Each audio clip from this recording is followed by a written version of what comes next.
Hello বন্ধুরা, কি অবস্থা সবার? সবাই কেমন আছেন? আশা করি সবাই অনেক অনেক ভালো আছেন। চলে আসলাম নতুন একটি ট্রাভেল ব্লগ নিয়ে। আসলে এটাই আমার প্রথম ব্লগ। এর আগে আমি এই চ্যানেলে যতগুলো ভিডিও দিয়েছি সবগুলো হচ্ছে টেক ভিডিও।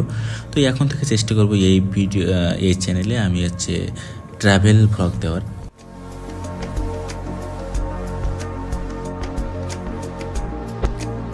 তো আজকে আমি যে জায়গায় যাচ্ছি সেই জায়গার নাম হচ্ছে চন্দ্রমহল ইকো পার্ক।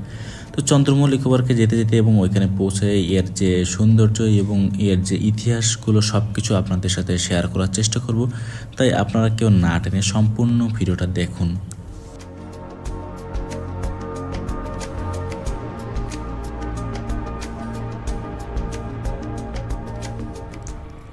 আমরা রূপসা সেতু পার হয়ে আমাদের রূপসা টোল প্লাজায় এখানে আমাদের টোল প্লাজার কাজ সম্পন্ন করলাম। সম্পন্ন করে আমরা ছুটলাম আমাদের গন্তব্যে। কিন্তু এখানে গন্তব্যে যাওয়ার পথে কাটাখালীর এখানে আমরা পুলিশের সাথে দেখা হয়। আমাদের গাড়িটা দাঁড় করানোর পরে আমাদের গাড়ির যে পেপারগুলো আছে সব কিছু ঠিকঠাক আছে কিনা তারা খুব যাচাই বাছাই করছিল। প্রথমজন যাচাই বাছাই করে কোনো সমস্যা খুঁজে না পেয়ে তার সিনিয়রকে ডাকলো, কিন্তু তার সিনিয়রও প্রচুর খোঁজাখুঁজি করলো কোথাও কি সমস্যা আছে কিনা, খুবই চেষ্টা করলো, কিন্তু কোনো সমস্যা না পেয়ে তারা আমাকে ছেড়ে দিতে বাধ্য। তো চন্দ্রমহলটা মূলত কিন্তু ভারতের যে আগ্রার তাজমহল আছে এই তাজমহলের আদলেই তৈরি করা হয়েছে চন্দ্রমহলটা।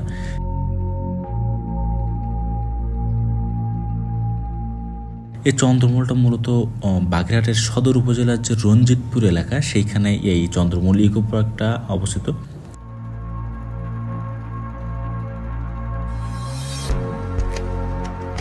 কাজ শুরু হয়েছিল মোটামুটি 2001 সাল থেকে, কিন্তু এই পার্কটা দর্শনার্থীদের জন্য এই পার্কটা উন্মুক্ত করা হয় এটা হচ্ছে 2009 সালে।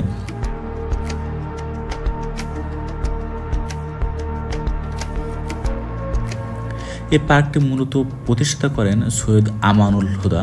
এটা তিনি প্রতিষ্ঠা করেন তার স্ত্রী নাসিমা হুদার নাম অনুসারে।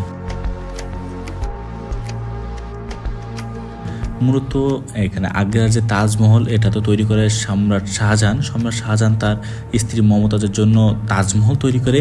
এদিকে সৈয়দ আমানুল হুদা তিনি তার স্ত্রী নাসিমা হুদার জন্য মূলত একটি চন্দ্রমহল তৈরি করে, যেটা একটা ভালোবাসার অন্যতম সুন্দর একটি নিদর্শন।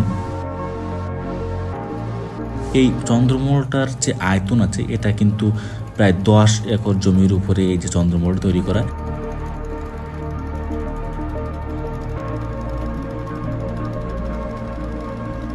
এইখানে মোটামুটি আপনি চারিপাশে ঘুরলে মনে হচ্ছে অনেক সুন্দর সুন্দর জায়গা এখানে আপনি উপভোগ করতে পারবেন, যেটা আপনার জন্য খুবই আনন্দদায়ক হবে।